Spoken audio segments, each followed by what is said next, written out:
Hoje eu estou aqui com o pastor Jonas, um homem de Deus, a qual Deus tem levantado, Deus tem soprado. E eu quero perguntar de você, quem é o Jonas? Quem é o pastor Jonas? Quem é o pastor Jonas? Leandro, eu tenho um trabalho que eu trabalho com evangelização na rua. Esse trabalho é onde eu tenho sido um canal de bênção na vida de muitas pessoas, né? Não só na rua, como também nos becos, como também nas esquinas. Você pode prestar atenção nas feiras que o pastor Jonas sempre está ali. Isso é bonito. Eu estava analisando seu perfil e vejo que você tem a caixa de som, né, que você vai levando. E isso é muito importante. Isso constrói histórias. Eu acredito que Deus não levanta ninguém sem história. Eu quero saber de você, qual é a sua história? A minha história a minha infância, Leandro, não foi uma infância como de todas as crianças, né?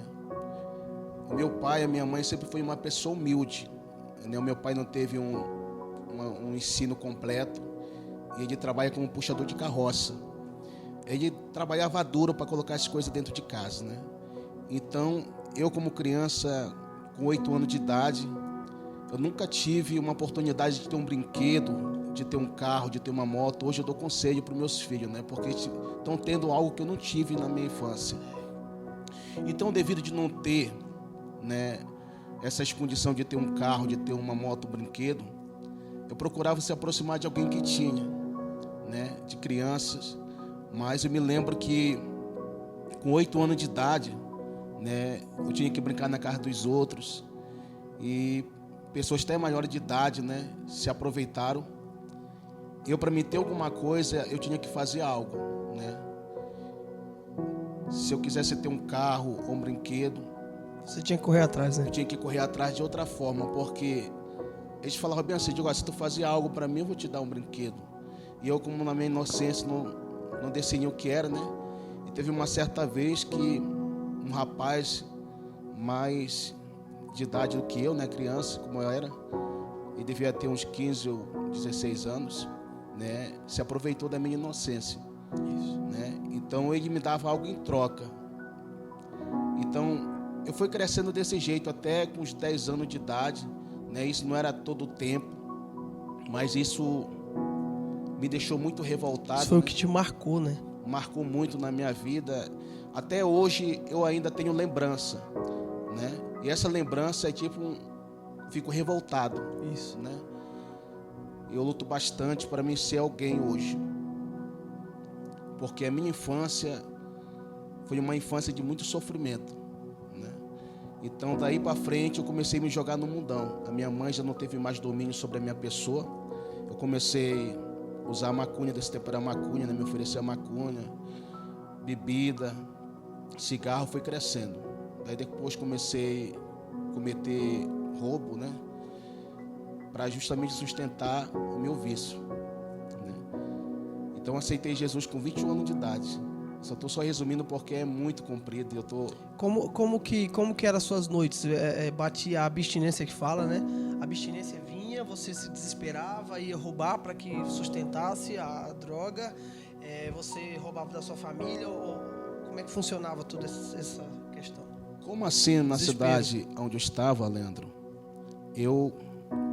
Como lá é uma terra do açaí, então eu ia para o mato, apanhava açaí, né, para justamente vender para manter o meu vício. Quando não, eu cometi assalto em casa, de famílias, acabei de morrer várias vezes, né, justamente para manter o vício que eu tinha, né. Fui preso muitas vezes, acabei de morrer até dentro da prisão mesmo.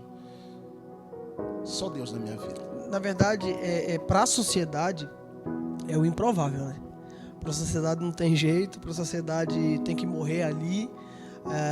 E Deus, ele olha para nós e acha em nós aquilo que ninguém apostaria, que é o investimento do céu. Eu acredito que hoje você pode olhar para trás e dizer como valeu a pena passar esse processo, por mais doloroso que ele fosse, por mais difícil que ele fosse, valeu a pena. Ele foi um processo de dor, um processo de desespero, mas foi um processo de testemunho. Como é que foi para você se tocar nisso tudo? Você era muito novo, né? A decepção vem para a família, sua mãe se decepciona, sua família se decepciona, você vira uma vergonha. Como é que foi para Deus mudar esse quadro e tirar esse quadro de vergonha para passar para um quadro de honra? Foi um processo, porque um tempos atrás, na minha cidade, teve uma festa. É tipo assim, no mês do carnaval. Então tinha muita gente. Eu me lembro que eu estava ali no meio, né? Então foi embora a energia. E quando foi embora a energia, houve ali tipo ali chamado pata cega, né? Pata cega como? Que ninguém vê ninguém, o que vê vai furando, né? Então era quebrado garrafa, Eita. faca, né? Muita gente foram furada dessa noite ali, exclusivamente, parece que o inimigo me possuiu ali, né? Quebrei uma garrafa também, ainda furei um rapaz, e eu acabei perfurando a minha mão também, que foi até a mão lado direito, né? Então foi um processo que eu passei, né? Levou ponto, cheguei em casa quase desmaiado, a minha mãe viu aquela situação ali, perguntou o que tinha acontecido, né? E ali Deus começou a trabalhar na minha vida, e eu não sabia, né? Passei, foi quase 3 meses, passei por vários hospitais, a minha mão infeccionou, ficou podre, né? Cada hospital que eu ia, os médicos queriam cortar a minha mão, mas o meu cunhado me levava para outra dimensão, porque ele não queria que cortasse ou putasse minha mão, né? Então foi aí que eu fiz um propósito com Deus. Se Deus realmente, esse Deus que os crentes pregam, né, me curasse, me desse a oportunidade de eu segurar o microfone com essa mão que eu estou segurando hoje, né, eu ia contar esse testemunho onde eu fosse, né? Então foi um encontro que eu tive com Deus, foi no momento da dor. Uau! Eu acredito que nesse período, amigos se vão e amigos se achegam. Nesse período todo que você passou de reconstrução, teve algum amigo, ou pode ser sua família mesmo, que olhou para você e falou, vamos orar junto, agora estamos juntos, vamos pagar um preço para que você mantenha essa vida constante com Cristo? A minha mãe, ela já era evangélica, né? Só que era só ela e meu pai. A minha irmã foi uma que aceitou a Jesus. Então ela decidiu seguir esse caminho, só que ela não permaneceu. Hoje ela tem um grande dom, né? Só que não está exercendo esse dom mais. Então a única pessoa que são crentes lá de casa é eu, minha irmã mais velha. E tem também a minha mãe, meu pai já faleceu. E sou eu agora que antigamente eu era visto como uma ovelha negra, né? Hoje eu sou visto como uma pessoa de Deus. Isso é interessante, porque Deus ele faz isso, né? Ele fala, cara, ninguém vai apostar, eu aposto. Ninguém vai investir, eu vou investir. Isso é bom, porque hoje Deus muda esse cenário. Eu creio que nós estamos em constante mudança todos os dias. Deus vai melhorando alguma coisa aqui, ali. Deus vai mudando a gente todo dia. Todo dia é uma renúncia. E um agradecimento que você tem para fazer hoje? O agradecimento que eu tenho para fazer, Leandro, é por Deus me dar essa oportunidade, porque depois que eu aceitei Jesus, eu teve uma recaída, e essa recaída foi para acabar com tudo que eu tinha, né? Só para finalizar aqui, foi um testemunho que eu tomei uma decisão na minha vida, que é onde eu caí mesmo na profundeza das drogas, na cocaína, na pasta, na maconha. Eu me lembro que uma certa noite, eu estava numa casa noturna, amanheci e fui para outra casa noturna, e dessa casa noturna conheci pessoas, e essas pessoas me levaram para um lugar, né, que eu passei quase o dia todo me drogando ali novamente. E quando dá 5 horas da tarde, né, eu sempre falando para aquelas pessoas que eu ia sair dessa vida, né, porque eu tinha conhecido Jesus, eu sabia que o lugar onde eu estava ali era um lugar errado. Eu gostava muito de usar chapéu da Nike. As pessoas me levaram para ali, Leandro, justamente para me executar, né? Porque quando deu 5 horas da tarde, o rapaz que estava comigo falou bem assim, ei, Moraes, vamos embora, né? Me chamava de Moraes. Digo, vamos. Eu me despedi das pessoas ali. E com 15 metros me lembro que eu tenho meu chapéu. Eu volto para buscar meu chapéu. Quando eu volto, está lá mais de 5 pessoas, né, com ele, que ele já estava dando ordem para me executar no meio do caminho. Então eu volto para buscar meu chapéu e me fecho ali. Não deixo eu sair, né? Coloco a arma na cabeça minha e me coloco de joelho, né? E falo bem assim, hoje nós vamos entregar a tua alma para Satanás hoje. Né? Então começo ali, me pegar ali com Deus, né? A minha fé já estava em Deus ali, porque eu sabia, porque a Bíblia disse que aquele que confessa e deixa, alcança misericórdia. Foi essa palavra que marcou na minha vida, Leandro, então tomei uma posição com Deus, né? Comecei a orar, eu vi o meu corpo queimando no inferno, eu vi a minha família ficando para trás, e eu falei para Deus, por mais que não sei se daria com vida, mas que Deus aceitasse a minha alma. Ali eu mesmo me reconciliei com Deus, só eu e Deus ali. Então foi uma experiência que eu tive mais uma vez. E aqueles homens falam bem assim, olha, corre e não olha para trás, né? Te levanta, corre e não olha para trás. Até hoje eu me lembro dessa palavra, porque é isso que me motiva hoje a seguir a Jesus.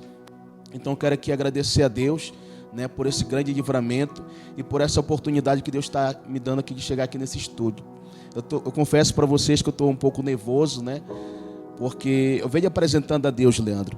Mas eu creio que através do meu testemunho vai alcançar a vida, porque eu era para ser um homossexual. Eu era para ser uma pessoa que tivesse mais intimidade com o homem, mas não. Né? Deus não permitiu isso. Isso foi até os 10 anos de idade, mas o diabo trabalhou na minha vida de outra forma, né? Com roubo, né? Com vários tipos de situações que o mundo oferece, né? Então eu quero aqui agradecer a Deus por essa oportunidade em nome de Jesus. Deixa uma palavra para quem está te assistindo. A palavra que eu tenho para deixar, você mãe, você pai, nunca desista do seu filho. E você filho, sempre ouve o conselho da sua mãe.